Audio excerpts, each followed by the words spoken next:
Coming up on today's show, the GRL Blog Tour kicks off with author Jaime Reese, and Richard Pearson is here to talk about his book, The Role. Welcome to the Big Gay Fiction Podcast, the show for readers and writers of gay romance fiction. If you can read it, write it, watch it, or listen to it, these two guys are going to talk about it. Now, here are your hosts, Jeff Adams and Will Knaus. Welcome to episode 35 of Jeff and Will's Big Gay Fiction Podcast. I'm Jeff from JeffAdamsWrites.com. And I'm Will from WillKnaus.com. Welcome, everyone, to the month of June, which means Pride Month has officially started. Yes, happy Pride, everyone. Now, I've seen in some of my social media feeds that people are already celebrating, which is awesome. Congratulations to those who have already gone to their Pride events. Hope you had lots of fun, and here's looking forward to the events coming up. A whole month of Pride. A whole month. Yeah. We live in the boonies. Yes, we do. And our Pride is inexplicably in the month of September. Yeah, not sure what that is. Who knows? Whatever. Anyway, so happy Pride Month, everyone. We'll celebrate now and in September. So there you go. Yeah. Now, speaking of Pride, one of the things that crossed my Twitter feed over this past weekend, courtesy of Becky Albertalli, who's the author of Simon vs. the Homo Sapiens Agenda, Stefani, who's a YA librarian down in Mississippi, posted a really awesome picture of a Pride display that she put up in her library. Sadly, and as you might imagine, because it is Mississippi, she didn't take it down. There were enough complaints that her co-workers took it down because the branch manager said it had to go. Very unfortunate, and all I would say to our listeners out there are two things. First of all, I've linked to Stephanie's tweet in our show notes for this episode, number 35. Go to that tweet, give it some love, say that you like it. Tell Stefani good job for doing this in a place where the teens who might need to know about Pride don't necessarily get to see it celebrated. And two, regardless of where you live, when you see a business or an organization putting up a Pride display or doing something that supports the LGBT community, say thanks. Make sure the management knows about it too. Because it's all too easy for the complainers to get in there and make a ruckus. And they don't really know how many people actually appreciate what they're doing. So, of course, they take things down like this. So, yeah, that's my Pride moment for this episode. Give Stefani some love, and when you see people taking that moment to support our community, say something. Say something nice. Get your friends to say something nice. Indeed. Indeed. Off my soapbox now. Fuck the haters. Absolutely. I don't know. It's so inexplicable to me. I mean, it must be exhausting being such a shitty, hateful human being. You would think, because you're going to go around everywhere and go, ooh, I hate that, I hate that, I hate that. I literally don't get it. So, I don't know. They're certainly not listening to this podcast. So all of you out there who do, go out and spread the love. Please do. But do take the moment to let these places know so that it's not the haters who outweigh the folks who are out there spreading love. Yeah. So, okay. Thank you. Happy Pride. What's the update on you and your writing shenanigans? Good stuff writing's going on this week. You started reading Somewhere on Mackinac. I did. I'm expanding Love's Opening Night to do a resubmission. I wrote a new chapter yesterday and know what the second new chapter is. So hopefully that'll actually get back out there this month. And I'm plotting. I was writing on the chalkboard that's on my door earlier this week, some plot for the Hat Trick spinoff. And I've got Winger spinoff stuff going on in my brain, which will fill up the whiteboard soon enough. Cool. So yeah, good stuff going on there. All right. Time now for the GRL Guest Author Spotlight. We're happy to welcome Jaime Reese to the podcast as part of the official 2016 GRL Blog Tour. Jaime is the alter ego of an artist who loves the creative process of writing. She has a weakness for broken, misunderstood heroes and feels everyone deserves a chance at life and love. An avid fan of happy endings, she believes endings that are acquired with a little difficulty are more cherished. Thanks for being with us, Jaime. Happy to be here. So tell us about your latest, A Mended Man, and the Men of Halfway House series overall. Okay, well, let me start with the series first. The Men of Halfway House, it's a series about second chances at both life and love. And I figured where better to start a second chance than an actual halfway house. So these are men that have pretty much been dealt a crappy hand at life, for one reason or another, whether it's something they did or just a result of life being tough on them. I never make it easy for them, sadly. I wish I could, but I don't. So each story pretty much features at least one of the guys. He's either a resident of the house or he has crossed the threshold of the house, and that somehow has changed the direction that his life takes. And that leads me to the latest release, which is Mended Man. That's a story of Jesse and Aiden. Neither one of those guys are residents of the house, but they were both very present in the series. They were first introduced in book 2, A Hunted Man, and you kind of knew that there was something there. There were hints at it in the second book. You really see it in book 3, but they just never actually did anything about it. And their story is when they finally take that step, because life kind of pushes them to take that step. And it's a very long story because they both come to the table with very traumatic backgrounds. And it takes them a while to get through each of those things. And I don't believe in, having some major life trauma resolved in 2 to 3 pages. That just doesn't seem realistic to me. So I actually have the reader go through every single step of that whole mending process. So that's why it's a little bit longer than the others. And some parts are really tough to read, but hopefully in the end it makes it all worth it. Mm-hmm. The premise for the series is really interesting. Where did you draw inspiration for this? Well, because we're all human and we make mistakes. Mm-hmm. So I figured, there are times when you have second chance, you really want that second chance at something, whether it's a chance to say something to someone that you never had a chance to say. The person you see passing in the hall and you wonder, gosh, maybe I won't say anything today, I'll say it tomorrow, and then you never see them again. Or someone who's really special in your life and you just go through all these, you just never say the words. And then sometimes it just seems too late when you actually do get the chance, if you get that chance. And so I'm a real firm believer in what it is that people do when they have that second chance opportunity presented to them. And that's the inspiration for this series. These are guys who are it's just not good for them. I mean, unfortunately, I'm just not a very nice author sometimes. I'm just cruel. I'm very cruel. I feel very bad. No, that's the best way to do it. You have to make them work for the happy ending. Oh, and my guys do work for it. Trust me, they work for it. So the question really, and the inspiration for the series is, what do you do when you get that rare opportunity of that second chance? Mm-hmm. And that is what each of these guys, each story chronicles what it is that they do, their journey on what they do when they have that chance. They grab it, they take it, and they fight like hell to get their happily ever after. Nice. Now, people may not know that you also design covers as Reese Dante. What's it like shifting gears between the writing and the designing? That's a good question. Tough question to answer, actually. They're both creative outlets for me. So I can easily switch between one and the other, which I find a little bit odd because I never thought I'd be able to do that. But it's just more of a matter of what kind of outlet I'm looking for.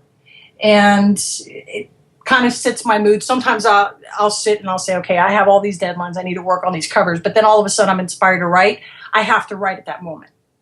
So if that means that I'll have to go to sleep at 2:00 in the morning because I have to still meet my deadlines, then I do that. But it's really weird because it's when the creativity strikes, I'm always doing something creative, but the question is, which one do I kind of steer my focus towards? So, I mean, it's great to be able to switch gears. My only problem really is I'm extremely deadline driven.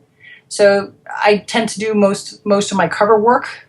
That grabs my focus probably about, I would say 90 to 95% of my time, unfortunately. It's a good thing, but it's very difficult when readers are asking me when's the next one coming around, because I do try and work on it, and I never want anyone to think I'm not working on it. But it's really tough. So I've been actually working on a couple of different things to adjust my schedule to see if I can dedicate a little bit more time to writing, because I really do love it. So we'll see. Hopefully I can make some changes in the next few months that will make an impact and help me to release a little bit more. And what are some recent books that people might recognize your cover work from? Oh, that's a good question. I do both freelance work, and I also do a lot of cover work for Dream Spinner. So if you actually go through their coming soon lists and stuff like that, you'll see some of my work there. I do some work for a couple of authors. I don't really want to name authors. Okay, that's fair. Do you think there's anything that specifically stands out in your style that people can point to and say, oh, that's definitely a Reese Dante cover? That's a good question, and you know what? It's really funny because people can do that. Mm-hmm. I have no idea what that is, though. Okay. I do know that there's something that people spot my covers and they can say, "Oh, that's a Reese Dante design," and I'm like, "What is it? What is it about it? Tell me." Because even the hubby tells me, he says, "You've got a style." He says it stands out. He'll see 20 covers and he'll say, "That one's yours, that one, and that one," and he just doesn't always see what I'm working on. And I know that I've gotten messages from people who actually follow my covers and will buy a book because they see the cover on it. And I think that's really funny. It's the kind of thing I'm like, but what about the story? And sometimes they'll say it's the emotion or something that was captured, which is great because that's what I actually hope to do when I'm working with an author. I will grill them. I mean, they can tell you. It's like a little mini interrogation. I'll ask them about the characters, the tone, the feeling of the story, as I try and capture all that in what I'm doing. So it's more of like, I don't even know how to explain it. It's like an artistic interpretation of the story. I don't just take a couple of stock pictures and put them together and put some text on them. I actually try and capture some sort of emotion that is translated in the feel of the story or the tone of the genre of that particular theme, and try and translate that into the art. I don't know if that always comes through, but that's, what I'm hoping to do. Mm-hmm. Now, you've been designing covers longer than you've been an author. What prompted you to get into the writing side of things? Oh, I would say that was having a nagging character constantly in my head. Julian from book 1. I would say that he's the inspiration for the whole series, actually. It's weird. They say, I would always hear these authors saying, "Oh, I've got all these voices in my head," or "These characters talk to me." And I would be like, okay. I never really, I have a vivid imagination, but I just never really saw it that way until one day Julian showed up in my head. And it wasn't just like a passing thing where, it could have been someone that I had met from some other time or something where someone I saw in Crossing, he looked familiar. No, this was someone who just would literally show up every day in the back of my mind and just hover. So it's a good thing he's a great guy, because otherwise it would have driven me nuts. But literally he was there. He had a story. He just was very patient. And he's the one who planted that seed of the halfway house, giving potential ex-cons a second opportunity at life and love. And it was just him there constantly until I finally said, okay, you know what? I'm going to accept this challenge, because who doesn't love a challenge, And I'm really happy I took that step. I never would have thought that I would have sat down and written a book. I never would have thought that. And we're glad that you did. I know that your fans are. Now you hinted at working a little bit more on your trying to schedule some more writing. Is there anything that you can maybe give us a little hint of what you have coming up next? Well, I'm actually working on the next book in the Men of Halfway House series. Mm-hmm. It's book 5. And I've started on it. I really wish I had more time to work on it. And that's the little bit of the frustration that I have, because the story is right there. I can see it. It's clear. It's just a matter of actually having the time to do it. I'm going to be taking some time off next month, and that forces me to get off my machine, which means I can't actually do design work. So pretty much I'm going to be setting the stage to say, okay, I'm going to have my laptop with me. I'm going to be able to write. So if the inspiration is there to write, then I will write. I can't force myself to write. That just doesn't work for me. I can sit and I can write. The most I've written in one particular day is 10,500 words, which it's a lot. But when the story flows, it just flows. If it doesn't flow, I can't force it, because I'm going to end up not keeping anything. But I'm working on that one, and I have a couple of ideas for some short stories related to the series, but it's not really something that has pushed to the forefront of my mind, so it's not really something that I want to try and explore more, because this one is really nagging at me to get written. Mm-hmm. So that's what I'm focusing on right now. 10,000 words in a day. I would love a day like that sometime. That's awesome. That's the most I've ever written in one particular day, and literally I woke up and I said, I have to write. I literally got out of bed, I sat in front of my machine, and my husband looked at me like I was possessed. And he just handed me coffee, and he says, okay, I don't know what you're going to do, but you look like a woman on a mission. Just go ahead and do it. I was like, okay. And it was funny because I just, I was at my computer the entire day, and he was just like handing me like coffee, or like, here, you need to eat something. I mean, it was funny, but that's not how I normally write. It's just that particular day that I had to get that entire section written. And so I know I'm capable of doing it. The problem is I wasn't looking at my email. I wasn't going on Facebook, which, oh my God, there's so much time there. But it's the kind of thing that if I was like a horse with blinders, that particular day, that's what it called for. So I know I can do it. It's just the inspiration has to be there. Mm-hmm. So GRL's coming up. What are you looking forward to in Kansas City this year? Oh, seeing everyone again. I love that. And it's literally one time in a year when I actually get to see and hang around with people that I meet online or talk to online.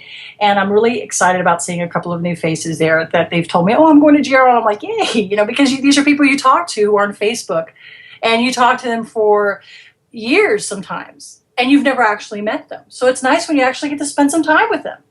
And that's pretty much what GRL is all about. At the end of the day, my face ends up hurting from smiling so much. It's awesome.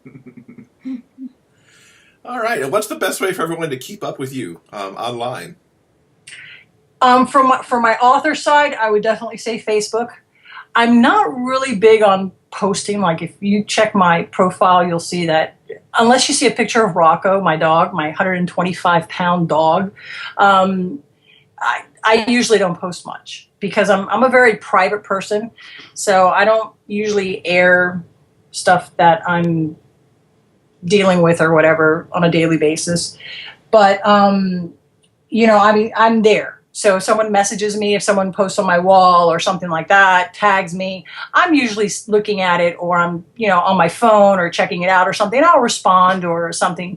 But that's definitely the best way to get a hold of me. I also have a contact form through my website that just shoots me a message. And once I get that, then I'll just respond via email. But those are the two main places. I also respond on Twitter, but that requires me. I'm a very wordy person. Limiting me to 140 characters, that's tough. Right. So I'll respond, but there really isn't much that I can say in 140 characters, so that's a little tough for me. All right. Well, we'll link up to all of that stuff in our show notes for this week. Thank you so much for being here with us, and we both look forward to seeing you in Kansas City. Thanks so much for having me. It was a pleasure, and I'm looking forward to seeing you guys. You can follow the GRL Blog Tour by going to gayromlit.com/2016 blog tour. thank you to Jaime Reese for stopping by. Please continue listening for the next couple of months because we got a whole lot of really great people coming up on the show. Yeah, we've got 20 weeks full to go because there's 20 weeks between now and GRL. Mm-hmm. Yeah. So hold on to your hats. Great stuff coming your way. Recently, the Coastal Magic convention posted some of the authors. Yeah, the featured authors, I think they call them. That will be taking part in the weekend of February 2nd through the 5th. And this is coming up next year, 2017. Among the MM writers attending, there'll be Charlie Cochet, Poppy Dennison, Kieran Kelly, Amy Lane. There's even, Shawn Michael, Terry Michaels, Damon Swade, A.E. Vi, a whole lot more. Yeah, we were really jealous, well, at least I was, watching the social media feeds from this last year's Coastal Magic Convention. People seem to be having a blast. We are considering going. It's on our maybe list. Yeah, it's for definitely on the maybe 2017. list.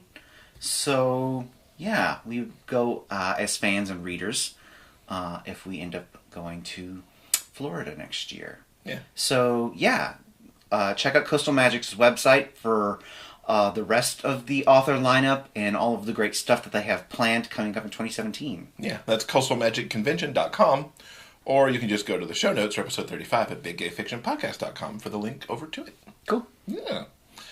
So, an interesting blog post caught my attention this week, and it kind of leaps off of what we talked about last week with give Elsa a girlfriend and give Cap a boyfriend kind of thing. And this is from a site called Birth Movies Death, and the post was called Fandom is Broken. And the author there, Devin Farasai, maybe? Sorry, Devin, if I slaughtered that name. Actually brought up an earlier post that ran on AV Club that essentially says fans are now demanding what they want out of the story, believing that the story should be tailored to their needs and not so much the creators. Fans are treating stories like ordering at a restaurant. Hold the pickles, please, and can I substitute kale for the lettuce? But they point out that isn't how art works, and that it shouldn't be how art lovers react to art even. It'd be similar to bringing a bucket of paint to a museum and taking blue out of a Picasso. And they went on to point out, because right as this post came out, the Marvel team had released Steve Rogers' Captain America #1, a new set of Captain America comics, in that it was revealed that Captain America is a Hydra agent all along, and that was bringing death threats to the Marvel team because they took Captain America in this new direction, and a direction that nobody really knows where it's going to sort out, because that was just #1 of a new series. And it's interesting to me, coming off the chat we had about the hashtags last week, to find this, and it really all tied back to how Misery, in the Stephen King novel, how Annie Wilkes reacts to the fact that Mystery Chastain was being killed off in a book. And it's easier to do this now on the internet, and to really just go off on it. What do you think that means? Do the fans have that much say in a... Certainly once the author writes the story that belongs to the fans, but should the fans be able to customize something before it's even out, necessarily? I think the internet has brought more of there's more of a democratization of pop culture now, and geek culture has gone incredibly mainstream. I do agree with the final analysis in the article. It's that, you can rant and rave and be all crazy pants as you want, but it's not technically your art. You are not a part of the process. You can love the art or hate the art, but you're actually not part of the art. And I think that's what they were pointing out. Why fandom is quote-unquote broken is because hardcore fans are taking possession of their various fandoms and treating it as if they were the creators and artists. Well, and that's not the case. I also want to point out I read someone else on social media. I think they made a legitimate point concerning this specific article and the hashtags we mentioned in last week's show. The Give Elsa a Girlfriend and Give Cap a Boyfriend are really all about inclusion and representation where there hasn't been any before. So that is a very different thing than, saying, kill the writer of the new Captain America comic book. Those are two separate issues. So, yeah. Interesting. And it's hard to say where it's going to go. I don't really know. Yeah, and it's interesting. I mean, I've seen little bits of it, as I was writing Hat Trick. It's like, well, don't let this happen, to the characters.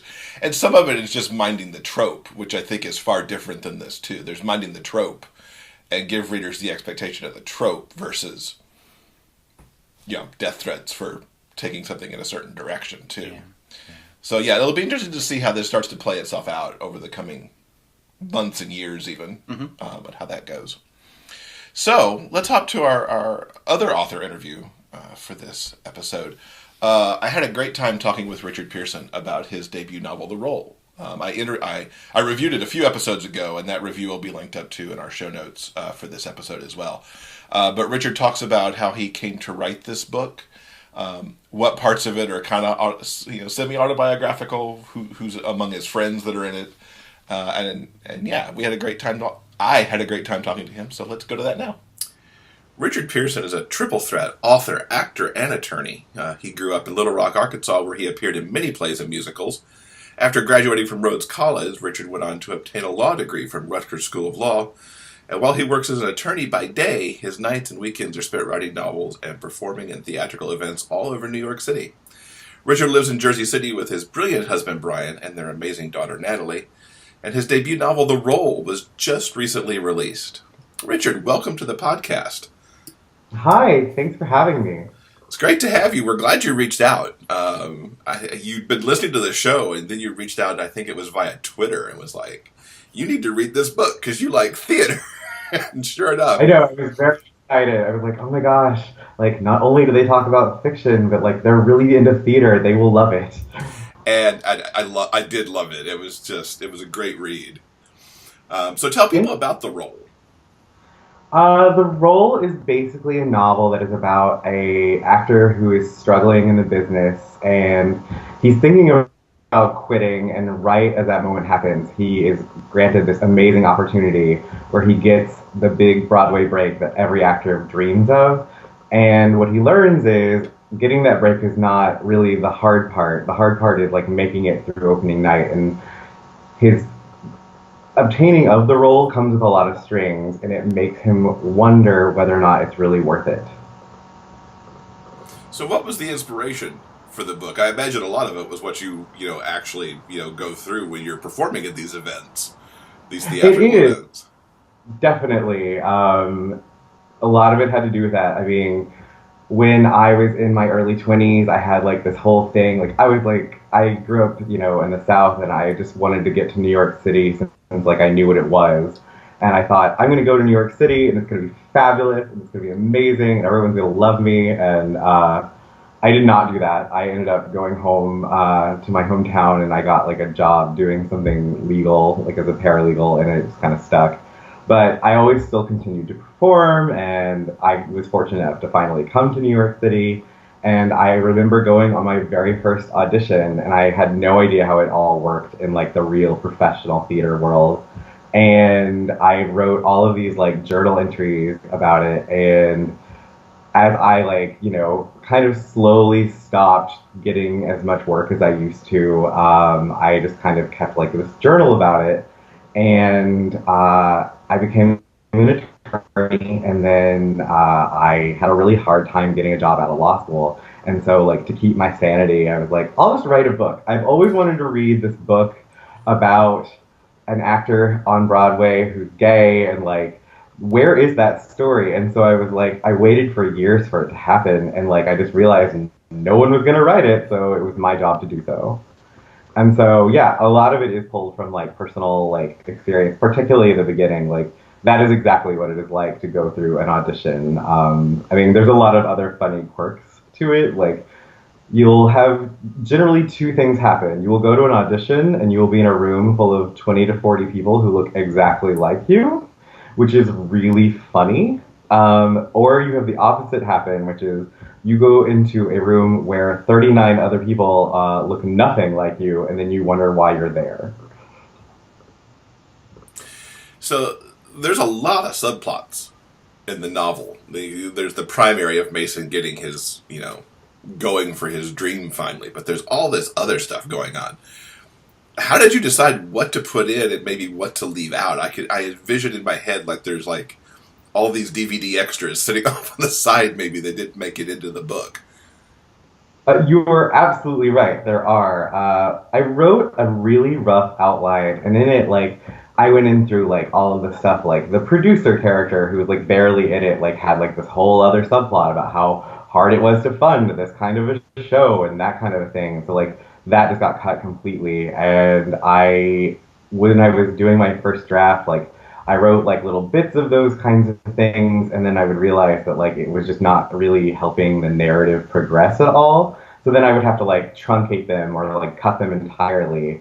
And then when I got done with my first draft, like one of the editors who looked at it was like, well, like your book is really interesting, but like not enough happens in it. And so I was like, oh, I guess that means I can bring out some more of those subplots that I had done.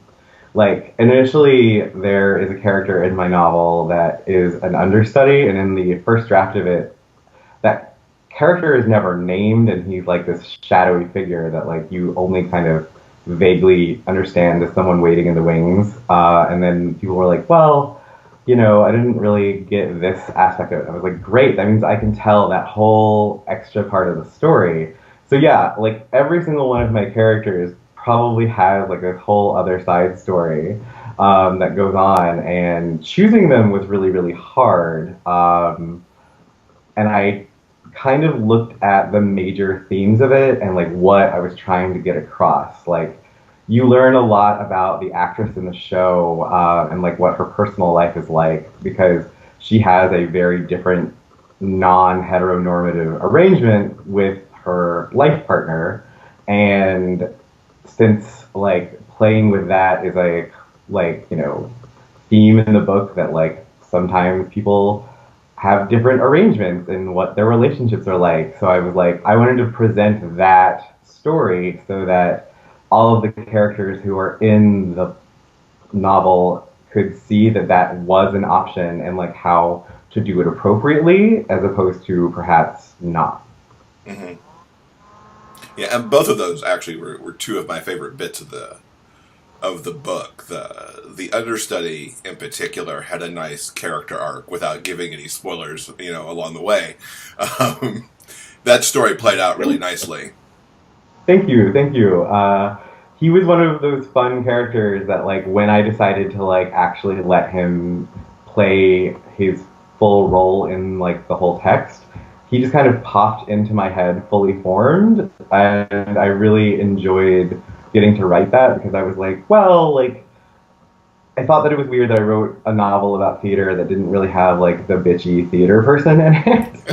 And so I was like, that's not really doing the many, many, many people who I've met backstage and on stage who are like that a lot of justice. Like, there's nothing more boring than watching a show that goes particularly well all the time and like that doesn't have that kind of drama. And so I was really excited to get to throw him into the mix. And when I did, it changed so many dynamics, and I really, really like loved it. He's definitely like my favorite character that I got to add, and I'm super glad that someone was like, you should add more like elements to make the like overall like will he succeed, will he not succeed arc more interesting. And I loved getting to add him. He was super fun. Mm-hmm. And you were right about that. I can't think of another book that I've read that makes me feel like, that I was really inside the process for a show of this kind. The only other book that I could think of,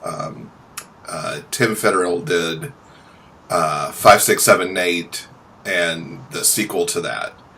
But that was a different perspective coming from the 13, 14-year-old's perspective. No, I love those books. They're so wonderful, and it was definitely one of the things, like, I remember when I was reading it, because I was, in my I was in my early 30s by the time I read them, and I was like, oh, where was this book when I was 13? Because I love them, and I was like, oh, this is exactly, like, the kind of kid that I was, and that I wanted to be, and it was everything that I was hoping, and it made me so happy that book existed, and, like, I've told him on many occasions, like, on Twitter. We're not like super best friends. I was just like, thank you for your book. And like, he like posted this thing about how he went to an event and like one of the librarians was like, well, we don't carry your book because we think it's like evil. And I was like, this book would have like saved me so much heartache in middle school and high school. Not that anyone gets out of those two things unscathed, but like, it would have been nice to feel, a little bit like I'm less of a loner, and like that book totally like, it's one of those things that you just kind of clutched your heart and love. But yeah, there are not a lot of books that focus on the behind the scenes and like what it's like to rehearse a show. And when I'm in a show, it's like my favorite thing to do. Whenever I go to rehearsal and I come home, like I have to tell someone, whether in college it was all of my roommates, now it's my husband, I have to like come down and like be like, let me tell you all of this crazy backstage stuff. So, and like, it's great for me, but then it ruins the show, whatever it is that I'm in, for whoever I have to talk to, because by the time they see it, they know all of this weird backstage stuff, but they have no idea what the plot of the play is. So they're like, I have no idea what you're talking about. And I'm like, I know you don't understand, but like, when you see it, it will all make sense. And they're like, okay, sure, whatever. What did your theater friend do? I wrote a lot as a kid. Just like, I was really, really into like high fantasy. Like, my favorite book as a kid was like The Last Unicorn and The Book of Three. And so I used to write these like big, very poorly written, because I was like a 6th grader, fantasy epics. And then when I was mainly a musician as a child. Like, I had a really like pretty high voice. So I just kind of sang a lot of music, and I didn't really act so much. And then when my voice changed, I had to like figure out what I was gonna do. So I like started doing plays and musicals again. And when I did that, writing kind of fell away because I was so focused on doing theater and that kind of a thing. And in college, I did take the two only fiction courses that were provided. And at that time, like, I was still, like, I was very out because I'm just a very obvious homosexual. But I wrote nothing but, like, weird, like, finding your voice gay fiction. And I was super worried about it because Rhodes College didn't have a lot of gay people at it. And so I was like, I don't want to be like the gay author of Rhodes College. And then all of the people in my fiction group were very loving, and they were like, no, actually, we really like that we get to hear this voice, because it's not something we get to hear that often. And so I wrote a lot during college and afterwards. And then I met my husband, and I was like, and still am, exceptionally blissfully happy. And there's nothing worse for a writer than being super content and happy. Because when I met him, I was writing, I would call it fiction, but I guess that's what you call it.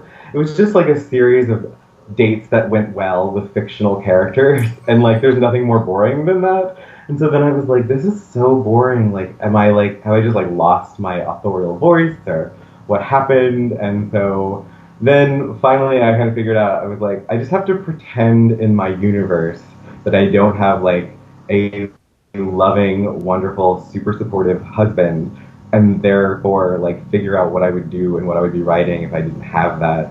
So I have to like go to like a weird space where like I pretend my husband doesn't exist in order to like find conflict again. And so after I learned how to do that, that was when I decided, like, I had started, like, 10 novels, and I'd get 10,000 words in, and then I'd quit because I would run out of steam somehow. And I was like, I just really need to batten down and finish one. And if I was going to finish one novel, I wanted it to be this theater story that I've been waiting to read my entire life. And so that's what I did. And much like my first play, like, it really just, like, when you get the bug after that, there's no going back. And so ever since then, I've really enjoyed writing, and I'm really excited about writing new things and exploring other, aspects of, like, cultures that I find interesting. What kind of process do you follow? Are you a plotter or a pantser? Sounds like you're a plotter based on the outline you talked about for the role. I mean, well, the problem was I wrote this outline and then about 20% of it made it. I have that thing where, like, I had these characters in mind, and after I had a really strong, like, after the first 50 pages, I really know my main characters really, really well. Like, I've got their voice, I've got their motivations, I've got all of that stuff. And then they just took me to places I did not know I was going to go. And then I felt like they were leading me on the right track. And so I often abandon outlines, but I'm always happy to have them just because I'm like, well, if I get really lost, then, like, that's good. But most of the time, I don't make, and I, like, generally have an idea of a beginning and an end, and the middle of it is always up for grabs. And however, my newest project, like, I wrote an outline in, like, an hour. It all just kind of, like, hit me all at once, and I was like, well, great. If I get lost, at least I know what I'm doing. But I don't ever kind of, like, keep it up when I'm writing. I, like, have written it down, therefore it's kind of internalized, and then I just let my characters kind of take me where they want to go. And if they don't know where they want to go, I know exactly where I want them to go. But other than that, yeah. So I have, like, a rough plot outline, but I'm always very jealous of people who, like, can write out an outline and then just follow it. I'm always like, oh, I wish I could do that. I would get so much more writing done if I could just do that. But then, like, some random thought will, like, flood into my brain, and I'll think, oh, this must be what my character is telling me, and then we'll go to, like, this random place that I didn't know that I was going to go to, and I was like, oh, that actually really works really well. Oh, okay, so now, how do I fix this? Okay, all right, there, yes, let's go, and then I'll get back on track. So that answer makes me have to ask a question about Kevin. How much did he deviate potentially from your outline? Because no other character in the book seems to boomerang around so much in terms of behavior through the novel. Actually, Kevin was pretty close to the outline. Wow. Okay. Because people who are exceptionally good at what they do, and in the theater world and in the acting world, good actors are often exceptionally good looking. And when you are exceptionally good looking, you live a life that many people do not know. In 30 Rock, like, John Hamm lives in the bubble, and, like, he has all of these funny jokes where, like, he doesn't know how to play tennis, but because he looks good doing it, like, people are like, you get lessons, kind of a thing. And that is kind of what Kevin's life is like. Like, Kevin and I've met people like that, and I've shared a stage with those people, and they are both absolutely inspiring and wonderful to be around. But then you see what they are like off stage, and you just, like, you're like, what? Like, you are so hard to, like, pin down. And so, no, Kevin definitely, like, you're right, he boomerangs everywhere, and his behavior is slightly erratic. And it's because he kind of can get away with that, because he's never had anyone to tell him no, and he's been fortunate enough to be pretty enough and talented enough that it's always worked out for him. Interesting. So who are your author inspirations? Oh, well, my very first, like, when I recently, like, the first time I came out, someone handed me David Levitt's The Lost Language of Cranes, and that book made me think, like, I can tell the kind of story that I always wanted to tell. So I always like credit him as like as an early inspiration. And there are a lot of them, but really the ones that really made a big impact were David Levitt, Edmund White, David Levithan, and oh gosh, what is the woman who wrote The Hunger Games? I always think her name is Suzanne Collins.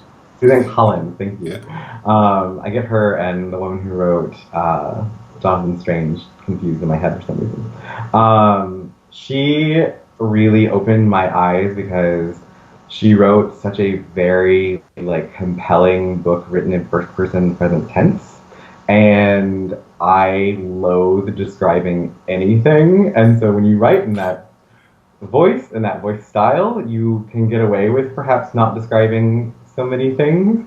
And I was like, oh, this is the way that I can tell this story. And so I always credit her for like showing me that it can be done and how to do it well.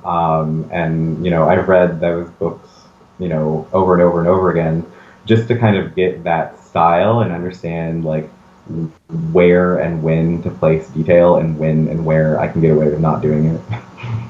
So you've got an appearance coming up at the Bureau, who are friends of our podcast. Tell us a little bit about that. I was very glad when you interviewed him. I was like, oh, they're such lovely people. And yes, they are. It is, you know, when I heard that we didn't have a queer bookstore in New York City, I was like, why did I move to New York City? Like, that's supposed to always be here, like, kind of a thing. And I'm so glad when they brought it back. And it's actually a really lovely space. I've always really enjoyed it. I always encourage people to go. I encourage people to just go to the Gay and Lesbian Center in New York City. It is this amazing resource. And for the first year that I was here, I just didn't really understand what it did or what it was like. And I'm like, I should have just gone, like my first day in the city, because there's so much going on there and it's such a lovely space and a wonderful thing. And I'm doing a reading and interview with one of your favorite authors, Joe Okonkwo, who wrote Jazz Moon, which I'm so glad that you loved. And I'm still in the middle of it because I'm a slow reader, but I'm loving every minute of it. It's amazing. Beautiful, beautiful book. Yeah, Joe will be on the show in a few weeks, too. Oh, good. I'm glad. He is an absolute delight. When I met him, like, we just got along on, you know, so many levels, because he used to also be an actor. So, like, we had a lot in common. Also, he also lived in Houston, which I lived in there for a while, so we just had, like, a lot of really fun, crazy connections. And that's June 8th, right? It is June 8th, so if you are in the New York City area, I really, really implore you to come visit, because it is going to be one of those amazing nights. I think the conversation and the, you know, very interesting, like, our books do not, on, like, the surface, have a lot to do with each other, but when you're reading them, and if you kind of look at them as a, you know, tandem text, it's very interesting. And I think that will really be a fun night. There's interesting connections there, because when Joe first reached out, I think you put him in touch with us. He mentioned that you guys were doing that event, and it's like, as I thought about it, and I got into reading Jazz Moon, I'm like, I see how there's a connectivity there. There is, and like, I really am so excited, and I think that, you know, as much as I love talking about myself, I'm really excited to like get to talk, you know, to him about like his process and like asking how he handled the same things that I did. And so like, I just think that, because he did them very differently, and I love it. Like, I'm just like, oh, this is the reason why I love writing about art and about theater and things like that, because there's so many ways to do the same thing, and yet we all do it very differently. And, you know, Joe is a master. Like, it was just absolutely lovely. So what's coming up next for you? What are you working on these days? Well, I have 2 books in the works. I have a kitchen-based, kind of more traditional romance that I am hoping that I will get to possibly sooner, because I had one of those moments where the whole plot of it just kind of threw itself into my brain all at once. So I was like, oh, I thought I was working on this other novel, and my other project is about gamer culture, and that's gamer with a Y. And because I love video games and always have, and like when I found out like that there are tons of people who love video games, I'm like, where were my people when I was in the '80s and playing Nintendo? But like now that like you can play online games, you can do all sorts of stuff. There's all this really, really great stuff, and like you can go on these adventures with people, on your computer, and it's just such a wonderful, crazy thing, and it especially gamer culture in general is so masculine dominated, like the whole Gamergate thing, and so like I love that there is this pocket of like very accepting, loving, wonderful people, all of whom we always just kind of wanted to go on adventures together, and now we can, and I think that it is such a wonderful thing. Are you going to let Mason's boyfriend show up in that book since he designs games? Both Mason and Eric will show up in probably any book that takes place in my like kind of hyper New York universe. Awesome. In little ways. Like I'm pretty sure like whether or not it's like the Tony Awards where like Mason and Eric are like guests or possibly winning or whatever, like will be on in the background, or Eric like will be designing a game and that kind of a thing. I think that it's fun to have those little pockets for readers. That way they can be like, oh, that's that person, and then like if you don't know if my gamer book is the first one you pick up, then it doesn't really matter. But I love doing that. I think that that's a lot of fun, and I hope to because I love those characters so much that I hope that they and some of the other supporting characters can show up in many things. Yeah. I like kind of building a world in which that is a possibility. Awesome. So where can folks find you online to keep up with everything? Well, you can go to my website, which is richardtpearson.com. You can follow me on Twitter. I am author RTP, which is kind of odd because there's two R's right next to each other. But all of the good ones were taken. So those are the two best ways to find me. My website will point you to Facebook or Twitter or anything else like that. Cool. All right. Well, thank you so much for being with us. Thank you so much for having me. So we thank Richard for stopping by to talk to us about his book. We talked far more than what was in that interview, actually, because we're both theater geeks and we just kept going. So there's bonus material this week. If you check out the podcast feed or YouTube, you'll find the bonus track where Richard and I talk about how long it took him to write the book, what his theater friends actually think of the book, and we do some theater talk ahead of the Tony Awards, which are coming up on June 12th as well. So check it out in the feed in those spots. Plus, if you're in New York City on Wednesday, June 8th, as he mentioned, he's doing an event alongside Joe Okonkwo, who wrote Jazz Moon. They're going to appear together at the Bureau of General Services Queer Division in the LGBT Center on 13th Street for an event called From Harlem to Broadway, a reading and conversation with two New York City novelists. I know if I were in the city, I would be there for sure. So check that out if you're there. Cool, that sounds fun. I wish we could go to that. I do too. That sounds like fun. I talked to Joe the day after the event, so I'll find out all about it. Awesome. And I talked to him then. Very cool. Okay. Well, I think that's going to do it for this week's show. Coming up next week in episode number 36, we have voice artist Derek McLean. He's going to join us to talk about how he got started in audiobooks.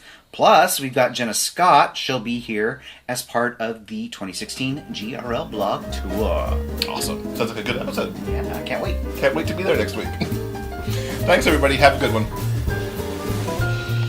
Thank you for listening to Jeff and Will's Big Gay Fiction Podcast.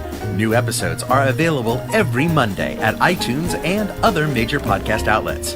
While there, subscribe to the show and please consider leaving a review. For detailed show notes, links, and to sign up for the monthly newsletter, visit biggayfictionpodcast.com.